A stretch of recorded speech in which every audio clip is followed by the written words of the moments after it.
E aí, pessoal, tudo bem? Vamos falar de Atlético Mineiro aqui, porque o Atlético é um dos principais clubes do Brasil, está disputando o título brasileiro e, de fato, eu falei pouco do Atlético, estou admitindo, não foi nada proposital, óbvio que não tenho nada contra o Atlético, mas, de fato, acho que fiz poucos vídeos do Atlético considerando a situação do time no campeonato. Então, tentando aqui diminuir o prejuízo, fazendo esse vídeo aqui, até porque temos fato novo aí no Atlético, né? Porque na virada do ano tem uma troca na direção do clube, saindo o Sérgio Sete Câmara na direção, na presidência, né? E entrando o Sérgio Coelho, e isso acaba marcando também a mudança do Alexandre Matos, que teve a demissão anunciada no final da semana passada, e a entrada do Rodrigo Caetano, confirmada agora nos últimos dias. Então houve uma mudança de diretor de futebol no Atlético por conta dessa mudança de presidência. Aí tem dois aspectos aí. Um primeiro aspecto é a questão política do Atlético. E a segunda, tanto da política interna quanto da política de gestão, das ideias, da filosofia de gestão. E a segunda, a questão da escolha dos nomes. Vou falar primeiro da política de gestão, que para mim acho a mais interessante, que acho que está sendo não tão falada, porque muitas vezes as pessoas se apegam no nome, mas a ideia da política de gestão é que para mim vale mais a pena se debruçar, mas vou falar também da escolha dos nomes. A escolha, a ideia de trocar é uma ideia muito política, né? O Atlético tem um colegiado ali que comanda o clube, né, com o Rubens Menin, o Ricardo Guimarães, o Renato Salvador e o Rafael Menin, que eles comandam o clube, e esse colegiado meio que definiu que preferiu o Sérgio Coelho do que o Sérgio Sete Câmara. Basicamente foi isso, né? O Sete Câmara tenta emplacar uma candidatura à reeleição, não consegue, então por isso ele acaba nem se candidatando, e o Coelho, o Coelho, Sérgio Coelho, não Coelho América, acaba sendo lançado como candidato e ganha a eleição. O Sérgio Sete Câmara gostava do Alexandre Matos, foi muita ideia dele, mas muita gente ali dentro do Atlético não gostava dessa ideia. Então por isso o Alexandre Matos sai, né? E por isso daí vem o Rodrigo Caetano em seu lugar. Mas não é só isso. Tem uma questão interna ali que se ficar além das palavras, pode ser bastante interessante para o Atlético, que veio no comunicado da saída do Alexandre Matos. Vou até ler aqui rapidinho, que é no comunicado oficial do Atlético anunciando a saída do Alexandre Matos, e fala, no seu penúltimo parágrafo: a mudança na diretoria de futebol converge para a nova política de gestão que vai permear o Galo nos próximos anos, com foco na austeridade administrativa por meio das melhores práticas de governança, na reestruturação das categorias de base, na construção da Arena MRV e na manutenção de um time profissional altamente competitivo. Bom, a manutenção do time competitivo é óbvio que os caras vão falar que a política é sempre ter um time competitivo. Tá, ok. A construção da Arena MRV acho que não tem muito a ver, tem a ver com a política de gestão, mas não tem muito a ver com o departamento de futebol em si, né? O departamento de futebol tem mais a ver com duas questões aqui. O foco na austeridade administrativa e reestruturação das categorias de base. Se esse discurso é real, ou será real e efetivo, eu acho um acerto grande do Atlético. Por quê? Porque o Atlético Clube, o Atlético Mineiro, não está tão bem não tá bem de dinheiro. Isso a gente já é sabido já há bastante tempo, né? Tanto que o Atlético, no final de 2019, tem problemas no Campeonato Brasileiro, né? Passa algum susto ali na reta final do Brasileiro. E em 2020 começa muito mal, com um time com um clube que teve dificuldade de investir, não conseguiu ali contratar grandes jogadores, ali tentou o time lá com o Dudamel, e no final das contas acaba eliminado pelo União Santa Fé na Sul-Americana, pelo Afogados da Engazeira lá na Copa do Brasil, e começa mal o Mineiro, e daí o Atlético resolve mudar tudo. O que acontece, né? Aí esse colegiado ali, né, mas principalmente o Rubens Menin, que tem muito dinheiro, ele resolve pegar dinheiro dele. Ele é muito atleticano, tem muito dinheiro e pum, botou dinheiro ali para contratar jogadores, contratar o Sampaoli, contratar um técnico forte que desse uma garantia maior de bom desempenho em campo, e contratou muito jogador ali para montar um time campeão, um time para disputar o título, com a ideia de que o Atlético chegaria forte quando inaugurasse a Arena MRV. E ele, Rubens Menin, tem muito dinheiro investido nesse projeto da Arena, né? Já que ele é dono da MRV, por exemplo. Então, o Atlético monta um time com dinheiro sobrando. E daí seria muito tentador o torcedor, o Menin é zilionário, tem dinheiro de sobra, é banqueiro, dono de construtora, sei lá o quê, vai ficar botando o dinheiro dele lá no clube, o Atlético virou rico. Seria muito tentador pensar nisso, mas não é assim que funciona.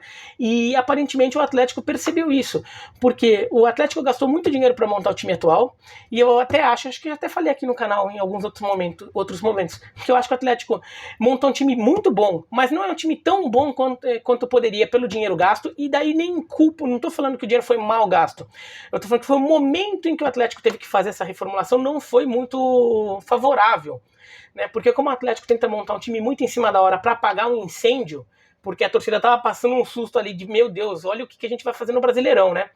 O Atlético começa a contratar jogador muito rápido, e todo mundo sabendo que tinha um investidor com muito dinheiro por trás disso, o que acontece? O valor sobe, né? O Atlético acaba não tendo tempo, por exemplo, para fazer negociações, prospecção de mercado com tanto cuidado, e no final das contas poderia de repente ter montado um time igualzinho ao que montou, gastando um pouco menos, se fizesse essas negociações em outro momento. Por exemplo, entre uma temporada e outra, num período de férias, assim, que todos os times já estão reformulando seus elencos, então é mais fácil você conseguir tirar um jogador de um time para contratar, todo esse tipo de coisa. Não, o Atlético teve que fazer isso com alguma pressa.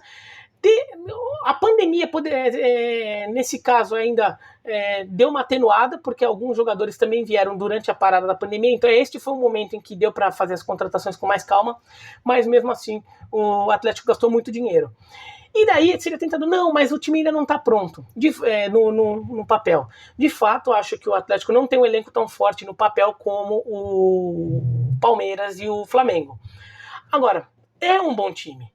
É um bom time. É um time que, se você trabalhar, dá para fazer um time campeão com esse elenco. Com mais, de repente, alguns reforços pontuais, de repente também mais algum jogador da base que você descobre, dá para ser um time campeão se ele for bem trabalhado. Esse time do Atlético Mineiro tem um elenco melhor para mim do que o São Paulo. Falando com o elenco como um todo. E o São Paulo tá na liderança do Campeonato Brasileiro com alguma vantagem ainda, é o principal candidato ao título brasileiro. O Atlético tem um time para estar nessa condição. Talvez não tenha tido tempo de trabalho, porque o trabalho do Atlético começou ali na parada da pandemia, né? O São Paulo fez um jogo antes da parada, depois só que ele volta. O São Paulo vem no trabalho desde o final do ano passado. Então, ainda que teve um trabalho de altos e baixos, mas foi desde o final da reta final do Brasileiro do ano passado, não, do ano retrasado, né, 2019. Então, o Atlético já tem um time forte. Não precisa mais viver esse momento de gastar muito dinheiro. O que o Atlético precisa pensar? Manter o time que tem, e fazer reforços pontuais. Então, essa coisa de foco na austeridade e reestruturação da categoria de base para a categoria de base também começar a fornecer, faz sentido. O Atlético não precisa pegar o dinheiro do seu milionário mecenas ali que está botando e ficar pronto. Tem um cara que bota dinheiro aqui, vamos viver na festa, entendeu?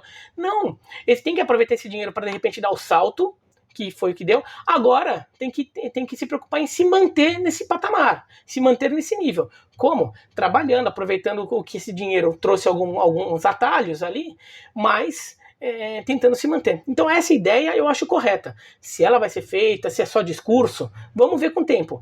A ideia em si eu acho correta. E daí vamos para os nomes. O Alexandre Matos, de fato, não parece ser o melhor diretor para isso. O Alexandre Matos, ele é um diretor de futebol que é campeão, já provou isso, já foi campeão no Cruzeiro, foi campeão no Palmeiras. Mas ele tem uma política de trabalho de trabalhar com dinheiro sobrando. Ele contrata muito jogador. E ele é bom nisso, ele é bom em fechar negócio. Ele é bom em acelerar o negócio, em negociar, fechar negócio rápido. Ele é bom nisso, mas ele trabalha com muito volume. Ele trabalha com muito volume de jogador. É óbvio que se você trabalha com muito volume, você vai acabar tirando alguma qualidade ali desse volume todo e às vezes consegue com que esse time tenha qualidade suficiente para ser campeão. Mas também acaba tendo uma taxa de desperdício razoável. E talvez pensar nisso, talvez não faça tanto sentido ali para o Atlético. O Alexandre Matos nunca foi um diretor, por exemplo, que teve um grande incentivo ao trabalho de categoria de base, né?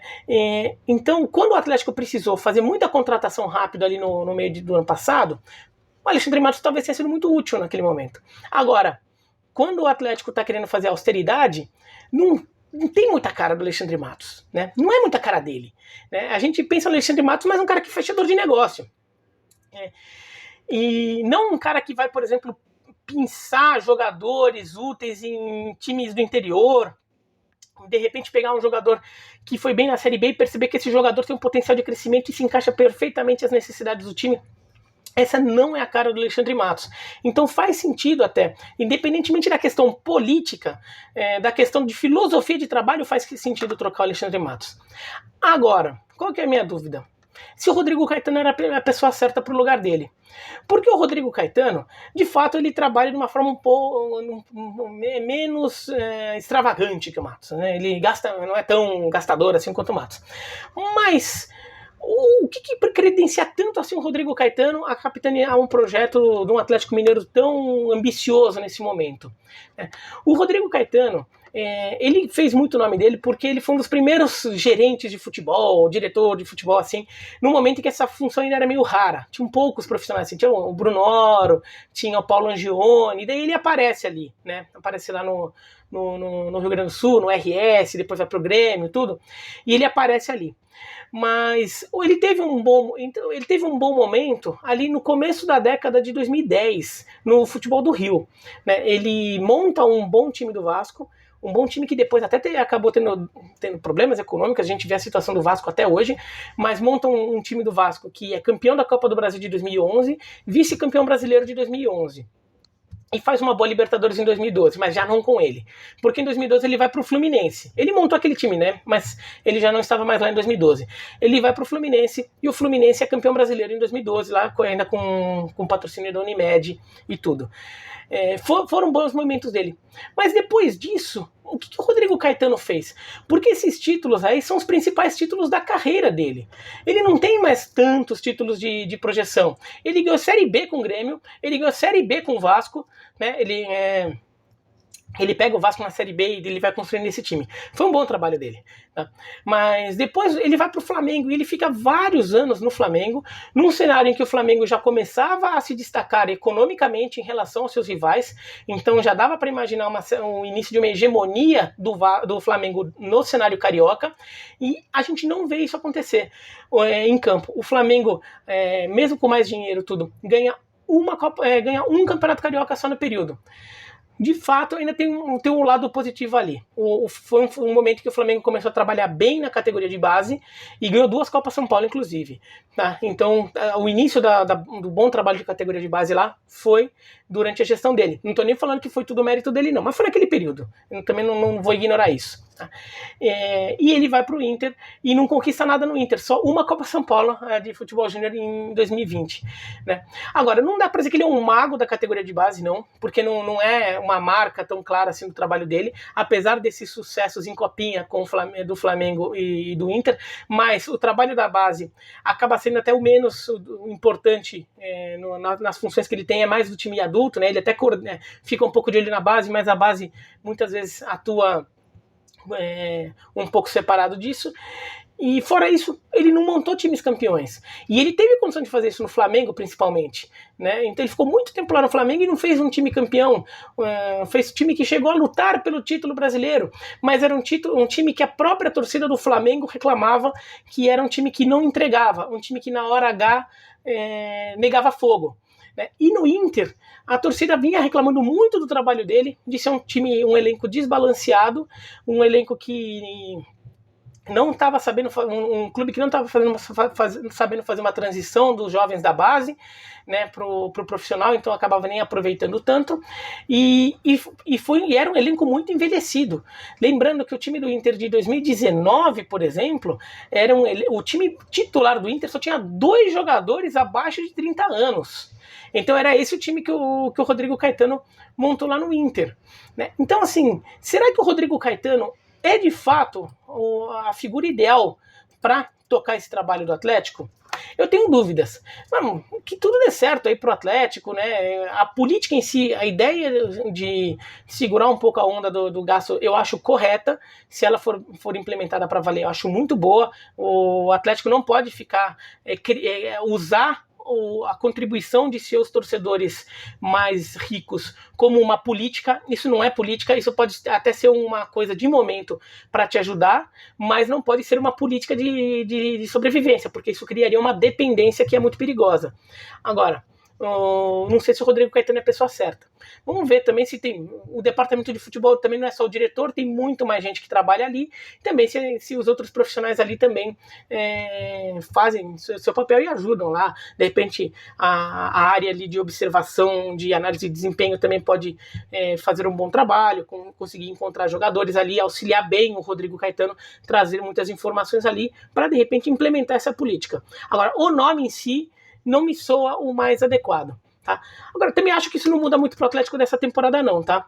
Eu acho que pode mudar só se de repente o elenco de alguma forma sentir demais a saída do Alexandre Matos e isso de repente trazer alguma queda, mas eu acho que essa reta final de campeonato nem vai dar para pensar muito nisso, tá? Eu não acho que isso vai fazer tanta diferença. Acho que isso é mais para 2021, 2022. Para 2020, eu acho que o time já vinha com alguns problemas, já vem com alguns problemas ali, parece com pouco fôlego ali para esse momento da temporada, e se recuperar ou não acho que vai ter algo a ver com a saída do Matos ou a entrada do Rodrigo Caetano, tá bom? Mas é isso, então se gostou da joinha, não gostou, se inscreve no canal, clica no sininho para receber notificação, escreve aqui embaixo o que vocês acham. E torcedor do Atlético, se falar, mas cadê a camisa do Atlético, tudo... Eu não tenho, tá? Desculpa, eu não tenho a camisa do Atlético Mineiro, por isso que eu não faço vídeo com a camisa do Atlético aqui, tá? Não é nada pessoal, só não tenho. E... Meu filho tem uma, né? Só que é uma camisa infantil. Eu já fiz vídeo do Atlético com a camisa do meu filho aqui. É uma camisa infantil pequenininha. Todo mundo falou, nossa, que camisa esquisita. Camisa isso, camisa pirata, camisa daquilo. Não, era só uma camisa tosca. Não, é uma camisa também infantil, tá? Então ela também tem umas proporções ali. O distintivo fica um pouco maior do que na proporção da camisa adulta. Esse tipo de coisa. Só que o pessoal reclama. Então, para evitar isso, não coloquei nenhuma dessa vez. Mas, quem sabe um dia arranjo uma camisa do Atlético e eu ponho aqui. Sem problema nenhum, tá bom? Tchau, tchau.